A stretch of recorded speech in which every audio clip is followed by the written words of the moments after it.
Hello students, आप सभी का स्वागत है एसआरजी ट्यूशन की एक नई वीडियो में।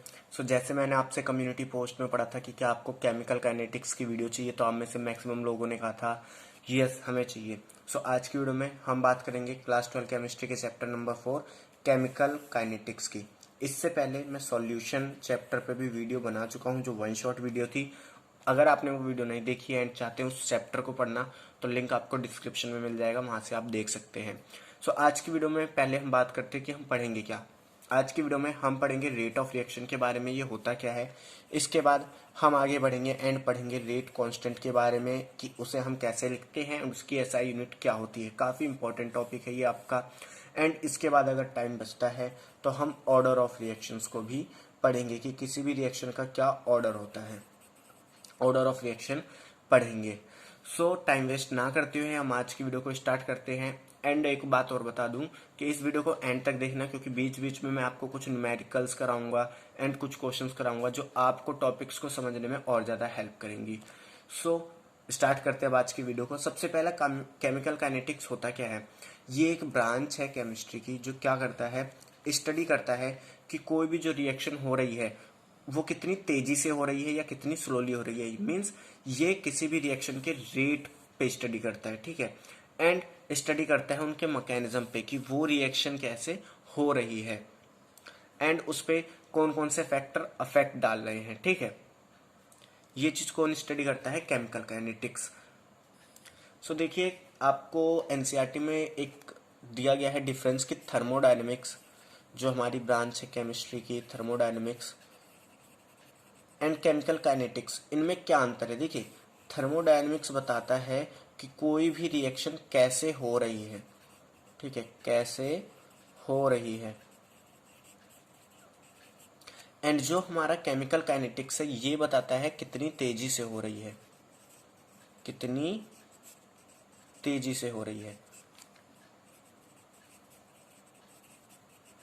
ठीक है। तो ये दो हमारे डिफरेंस होते हैं कि केमिकल काइनेटिक्स हमें क्या बताता है कि कोई रिएक्शन कितनी तेजी से हो रही है, एंड थर्मोडायनेमिक्स हमें क्या बताता है कि कोई रिएक्शन कैसे हो रही है, किस तरीके से हो रही है, ठीक है। वो एक्सोथर्मिक है या फिर एंडोथर्मिक है, ये सब चीजें कौन बताता है, थर्मोडायनेमिक्स। लेकिन केमिकल काइनेटिक्स बताता है कि उसका स्पीड कितना है बेसिकली। हम आते हैं अपने रेट ऑफ रिएक्शन के टॉपिक पे। देखिए, सबसे पहले रेट होता क्या है। रेट का मतलब होता है किसी भी चीज को हम मेजर करते हैं टाइम के रिस्पेक्ट में, तो उस चीज को हम बोल देते हैं रेट। जैसे मैं अगर आपसे कहूं कि हमारा एक्सेलरेशन क्या होता है, एक्सेलरेशन होता है change in velocity with respect to time.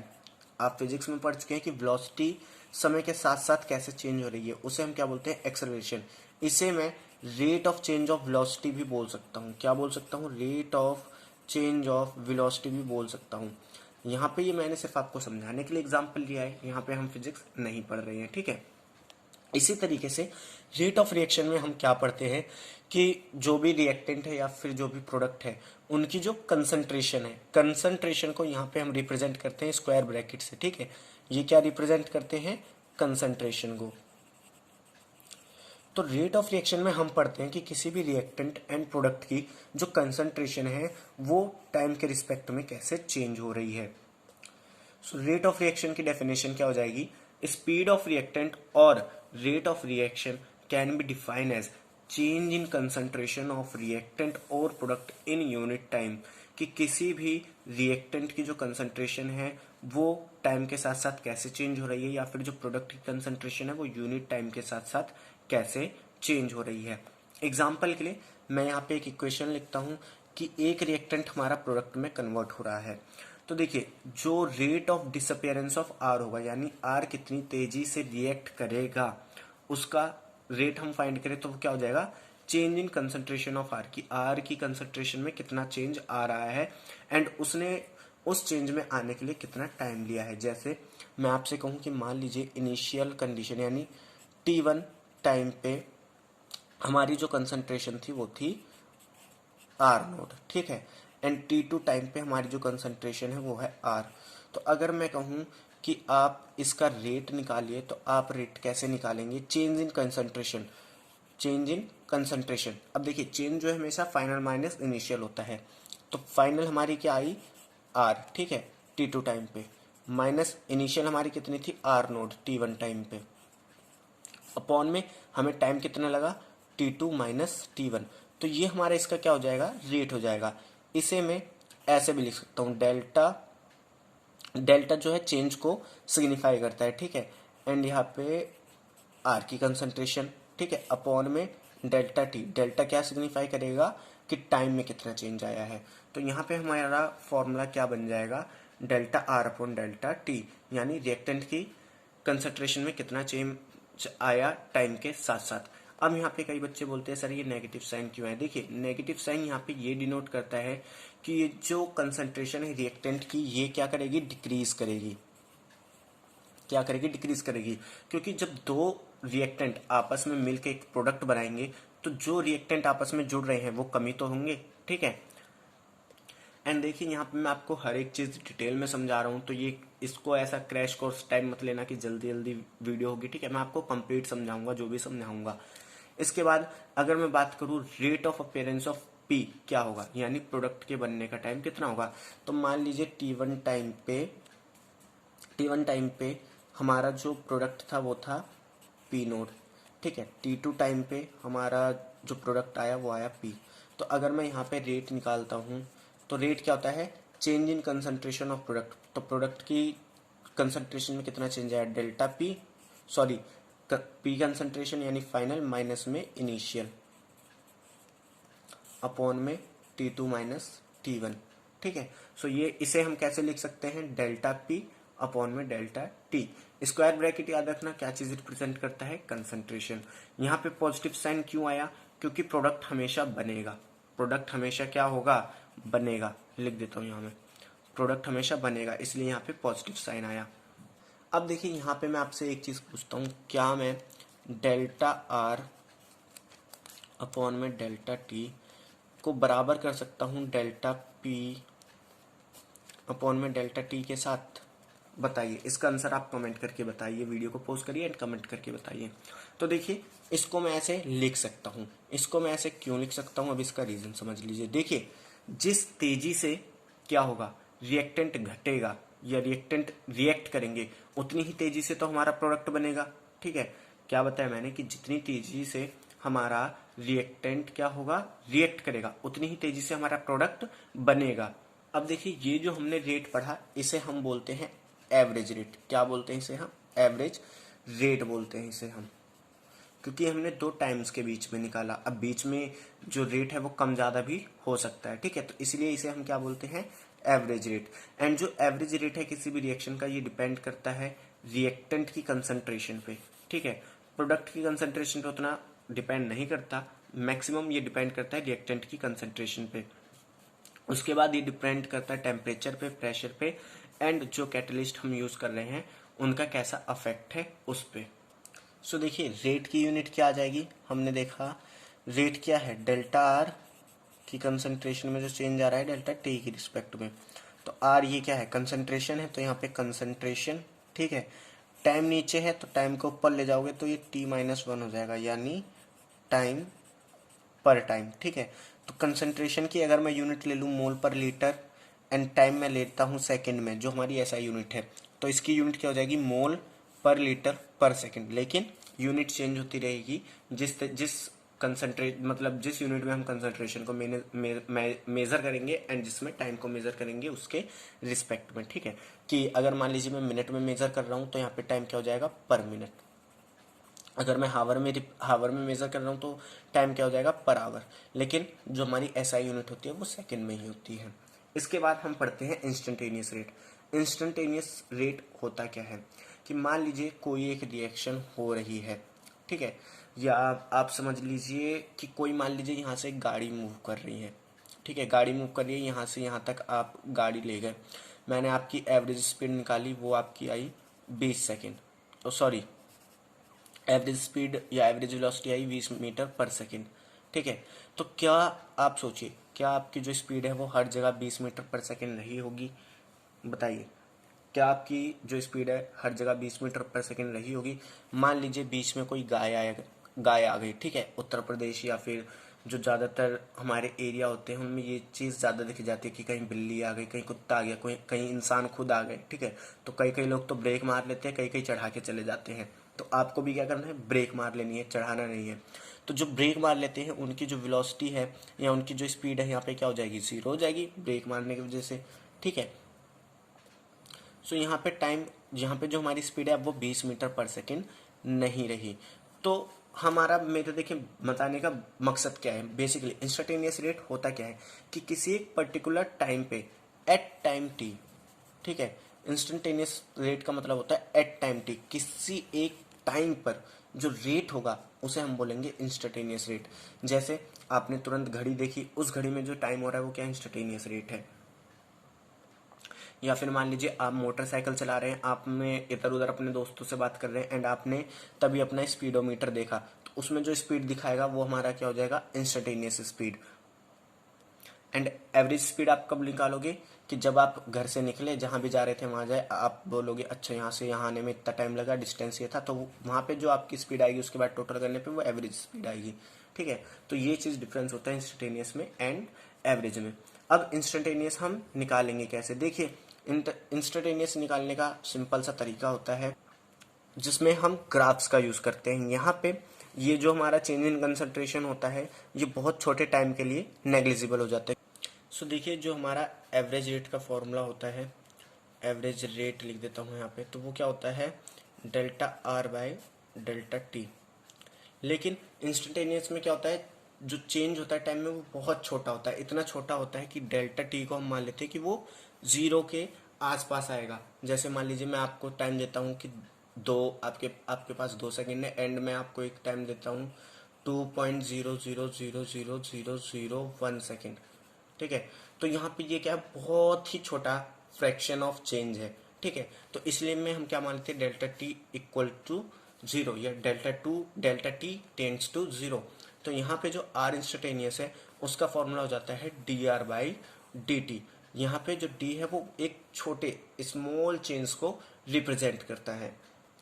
And ये जो हमारा इंस्टेंटेनियस रेट है इसे हम ग्राफिकली मेजर करते हैं। किस तरीके से मेजर करते हैं, कि जिस भी पॉइंट पे आपको क्या करना है, इंस्टेंटेनियस रेट निकालना है, वहां पे एक टेंजेंट ड्रॉ कर दीजिए एंड फिर उस टेंजेंट से आपका क्या होगा,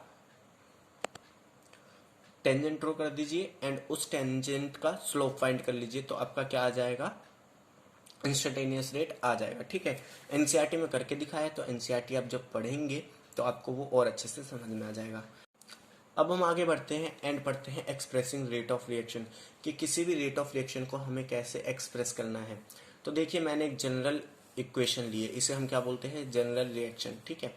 जहाँ पे जो हमारा ए स्पीसीज है वो बी स्पीसीज के साथ रिएक्ट करके सी एंड डी प्रोडक्ट का फॉर्मेशन कर रहा है, and small a small b small c small d हमारे क्या है, स्टोशियोमेट्री कोफिशिएंट है, ठीक है। तो अगर मैं इनका रेट ऑफ रिएक्शन लिखूं तो रेट ऑफ रिएक्शन क्या होता है, यहाँ पे हमारा फॉर्मूला देखिए क्या होता है, किसी भी रेट का चेंज इन कंसंट्रेशन अपॉन में चेंज इन टाइम, तो ये हमने लिख दिया।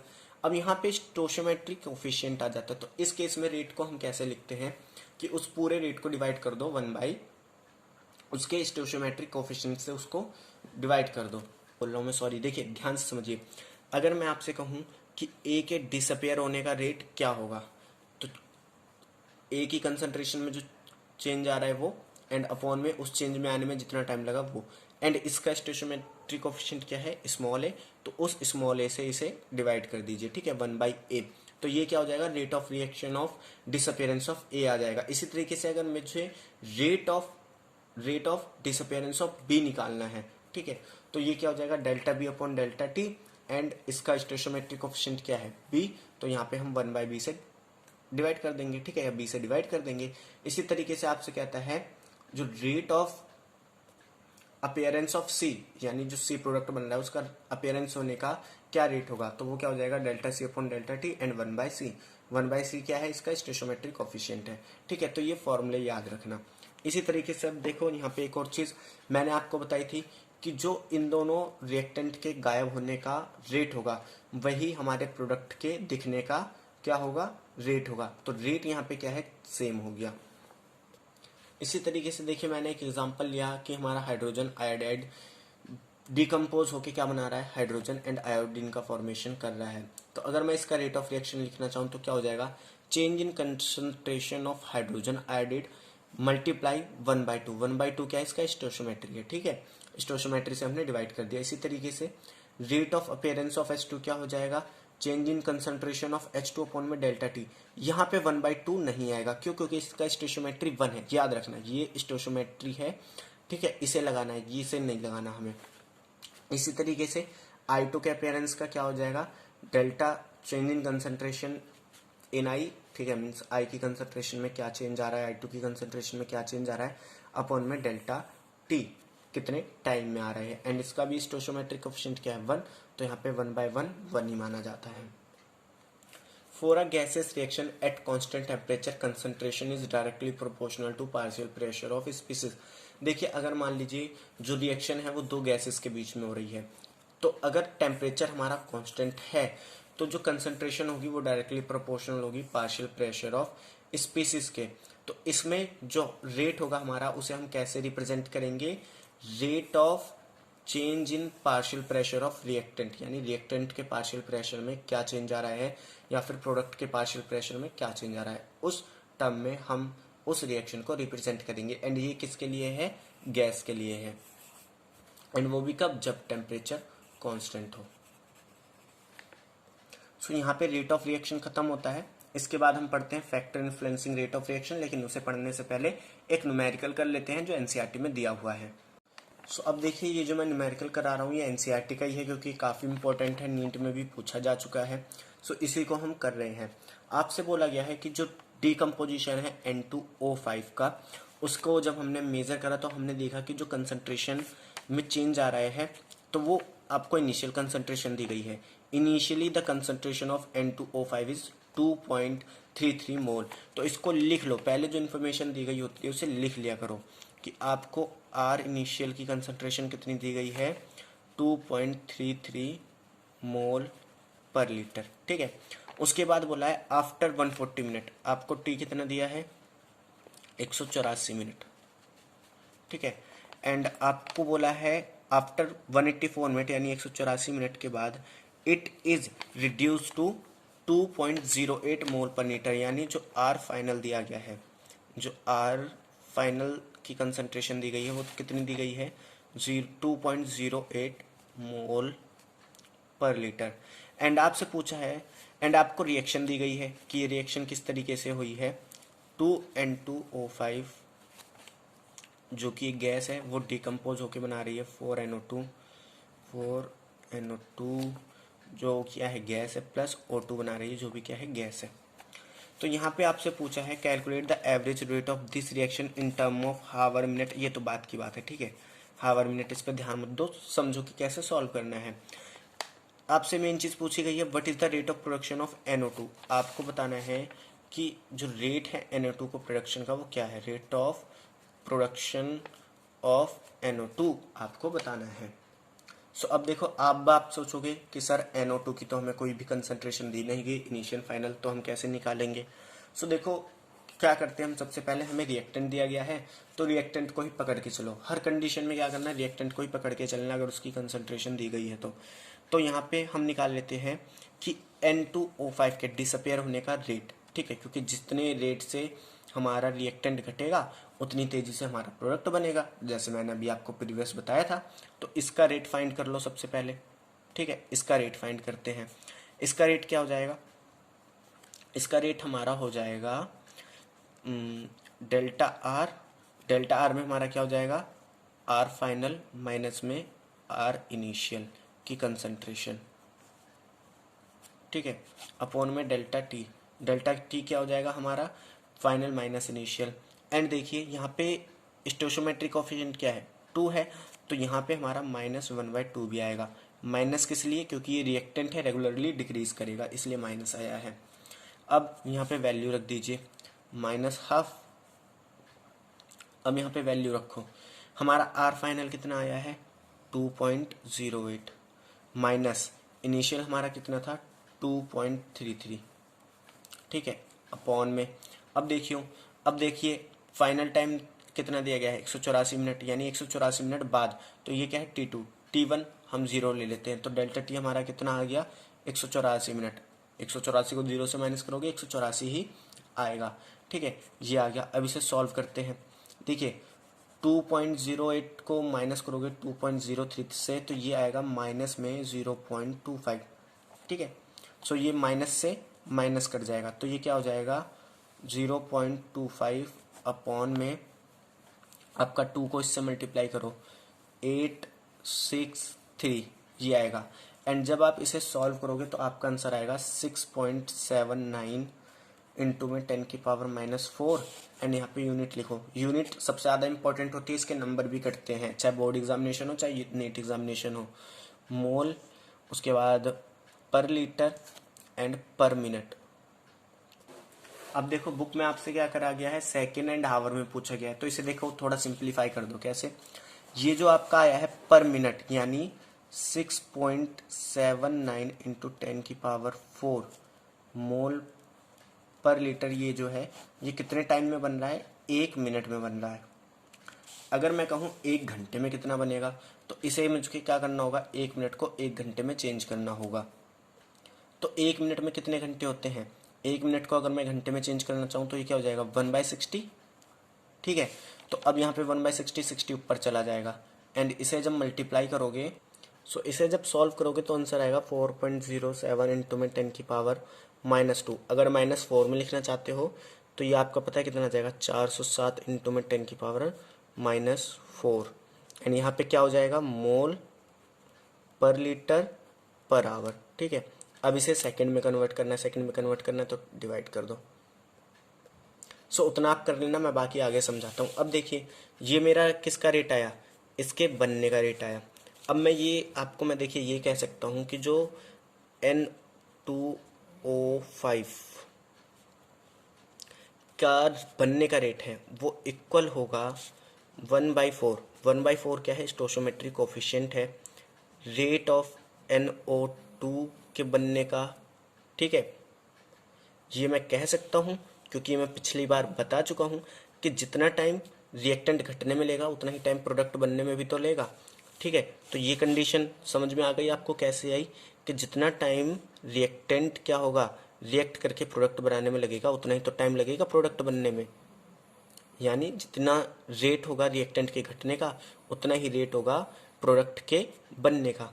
तो ये इक्वल हो गया। अब देखिए इसका मैं रेट निकाल चुका हूँ, कितना आया है 6.79 इंटू में 10 की पावर -4, ये बराबर है 1/4 एंड रेट ऑफ NO2 के बनने के। तो यहाँ पे 4 को उधर ले जाके मल्टीप्लाई कर दो तो ये हमारा क्या आ जाएगा NO2 के बनने का रेट आ जाएगा। सो इसे मल्टीप्लाई करो, देखो 4 इधर ले जाके मल्टीप्लाई करो, 4 9 36, 3 4 7 28, 3 31, 1 इधर आ गया, 3 4 6 24 27, 2 के बाद पॉइंट है तो ये हमारा आंसर आ गया। ठीक है, एंड यहाँ पे यूनिट भी लगा देना, मैं लगाना भूल गया, मोल पर लीटर पर मिनट, क्योंकि ये मैंने मिनट वाली वैल्यू उठाई है। ठीक है, इसलिए ये याद रखना। तो इस तरीके से आपके ये न्यूमेरिकल सॉल्व होंगे। अब देखिए हम बात करते हैं कि जो रेट ऑफ कंसंट्रेशन है या जो रेट है वो किस चीज़ पर डिपेंड करती है। तो जैसे मैंने बताया जो रेट है वो डिपेंड करती है रिएक्टेंट की कंसंट्रेशन पे। जितनी ज़्यादा रिएक्टेंट की कंसंट्रेशन होगी उतना तेज रेट होगा, एंड जितनी कम रिएक्टेंट की कंसंट्रेशन होगी उतना कम रेट होगा। यहाँ मैं पेंसिल ले लेता हूँ नहीं तो नोट्स सारे कबाड़ा हो जाएंगे। ठीक है, सो यहाँ पे आपको क्या बताया है, rate of reaction decrease with decrease in concentration of reactant बता चुका हूँ मैं आपको। आगे बढ़ते हैं, representation of rate of reaction in term of concentration of reactant is known as rate law. तो यहाँ पे देखिए रेट लॉ होता क्या है, कई बार पूछता है आपके बोर्ड एग्जामिनेशन में 1 मार्क्स में कि होता क्या है ये। जब हम किसी भी रेट ऑफ रिएक्शन को रिप्रेजेंट करते हैं रिएक्टेंट की कंसंट्रेशन के टर्म में तो उस रिप्रेजेंटेशन को हम बोलते हैं रेट लॉ। अब ये रेट लॉ हम लिखेंगे कैसे, ठीक है, इसे हम रेट एक्सप्रेशन भी कहते हैं। एक चीज़ और, इसे हम रेट एक्सप्रेशन भी कहते हैं। तो अब इस रेट एक्सप्रेशन को हम लिखेंगे कैसे, एंड रेट कांस्टेंट क्या होता है इसे हम पता करते हैं। तो मान लीजिए मैंने एक जनरल एक केमिकल इक्वेशन ली, ठीक है, जहाँ पे ए बी रिएक्ट करके सी डी प्रोडक्ट बना रहे हैं। ए बी सी डी क्या है, स्टोइकोमेट्रिक कोफिशिएंट है रिस्पेक्टिवली। सो देखिए अगर मैं इसका रेट एक्सप्रेशन लिखना चाहूँ, रेट एक्सप्रेशन लिखना चाहूँ इस रिएक्शन के लिए, तो जैसे मैंने बताया जो रेट है वो सिर्फ रिएक्टेंट की कंसंट्रेशन पे डिपेंड करेगा। तो यहाँ पे सिर्फ रिएक्टेंट की कंसंट्रेशन ली जाएगी। अब यहाँ पे आप बोल रहे होंगे सर ये एक्स एंड वाई क्या है? तो देखिए एक्स एंड वाई हमारा कुछ भी हो सकता है। कुछ भी से मेरा मतलब कुछ भी हो सकता है, 0 हो सकता है, 1 हो सकता है, 0.5 हो सकता है। ये बेसिकली बताते हैं कि जो रेट ऑफ रिएक्शन है वो कंसंट्रेशन की कितनी पावर पे डिपेंड है। ठीक है, जैसे हम पढ़ते हैं कि ये पावर के स्क्वायर के डिपेंड है। जैसे मैं आपको एग्जांपल दूं कि मान लीजिए कोई रेट है वो डायरेक्टली प्रोपोर्शनल है a के पावर 2 के। ठीक है, तो यहाँ पे मैं कहूँगा कि अगर मैं a की कंसंट्रेशन को 2 टाइम्स बढ़ाता हूँ तो जो रेट है वो 4 टाइम्स बढ़ जाएगा, क्योंकि यहाँ पे स्क्वायर है तो वो स्क्वायर हो जाएगा। लेकिन यहाँ पे x एंड y को हम ऐसे फाइंड नहीं कर सकते, ये एक्सपेरिमेंटली फाइंड होते हैं। कैसे फाइंड होते हैं? एक्सपेरिमेंटली। इसे हम आगे अभी और डिटेल में पढ़ेंगे, इसका अलग चैप्टर है, सॉरी अलग इसकी इन्फॉर्मेशन है। ठीक है, तो इसे अभी छोड़ दो। इसे हम क्या मान लेते हैं, एक्स एंड वाई जो है वो हमारे स्टोइकोमेट्रिक कोएफिशिएंट के इक्वल हो भी सकते हैं और नहीं भी हो सकते हैं, वो हमें पता नहीं है। तो अब देखिए जैसे हमें पता है कि जब जैसे हमें पता है कि जब प्रोपोर्शनैलिटी का साइन हटता है तो हमारा एक कांस्टेंट आता है। तो यहाँ पे हमारा कांस्टेंट आता है के, जिसे हम रेट कांस्टेंट कहते हैं। अब देखिए इस रेट को मैं D R by D T भी लिख सकता हूँ कि रिएक्टेंट की कंसंट्रेशन में कितना चेंज आ रहा है। ठीक है, नेगेटिव साइन क्या इंडिकेट करता है कि कंसंट्रेशन कम हो रही है। एंड ये जो इक्वेशन है इसे हम बोलते हैं डिफरेंशियल रेट इक्वेशन, क्योंकि यहाँ पे डीवी बाई डी टी का रोल आ जाता है। ठीक है, and DV by D T क्या है? हमारा डिफरेंशिएशन में हेल्प करता है, मैथ वाले बच्चों को पता है। इसके बाद हम आगे बढ़ते हैं, रेट लॉ अब हम पढ़ लेते हैं होता क्या है, इसकी डेफिनेशन भी पूछता है कई बार। Rate law is the expression in which reaction of rate is given in term of molar concentration of reactant with each term raised to some power which may or may not be same as stoichiometric coefficient of reacting species in balanced chemical equation। Rate law एक expression है जिसमें जो rate of reaction है उसे हम molar concentration of reactant के terms में देते हैं। एंड हर टर्म की कुछ पावर हो सकती है जो में और में यानी हो भी सकती है एंड नहीं भी हो सकती है स्टोइकोमेट्रिक कोएफिशिएंट के बराबर एक रिएक्टिंग स्पीशीज में, यानी एक केमिकल रिएक्शन में जो बैलेंस होगी। ठीक है, rate law for any reaction can not be predicted theoretically but determine experimentally. किसी भी केमिकल रिएक्शन की जो रेट लॉ है उसे हम थ्योरेटिकली प्रिडिक्ट नहीं कर सकते। क्यों? क्योंकि यहाँ पे देखिए ए के ऊपर कुछ पावर आई थी एक्स एंड वाई, जब तक हमें ये पता नहीं होगा हम रेट लॉ को नहीं लिख पाएंगे। एंड ये एक्स एंड वाई हमें पता चलते हैं किसके थ्रू? एक्सपेरिमेंट के थ्रू। तो यहाँ से रेट लॉ भी कैसे आएगा? एक्सपेरिमेंटली आएगा। सो आज की वीडियो में इतना ही। वीडियो काफ़ी लॉन्ग हो चुकी है। नेक्स्ट वीडियो में हम पढ़ेंगे ऑर्डर ऑफ रिएक्शन, मॉलिकुलैरिटी के बारे में पढ़ेंगे कि क्या होती है। एंड ये जो हमारा रेट कांस्टेंट आया है इसकी एसआई यूनिट के बारे में जानेंगे कि वो कैसे आती है। देखिए यहाँ पे मैं बता सकता हूँ, लेकिन वहाँ पे ऑर्डर का थोड़ा कॉन्सेप्ट आता है, तो ऑर्डर आपको अभी नहीं पता है, तो उसे हम नेक्स्ट वीडियो में डिस्कस करेंगे। सो अगर आपको वीडियो अच्छी लगी है इस वीडियो को लाइक करना, अपने दोस्तों के साथ शेयर करना एंड बताना आपको और क्या कौन से चैप्टर चाहिए।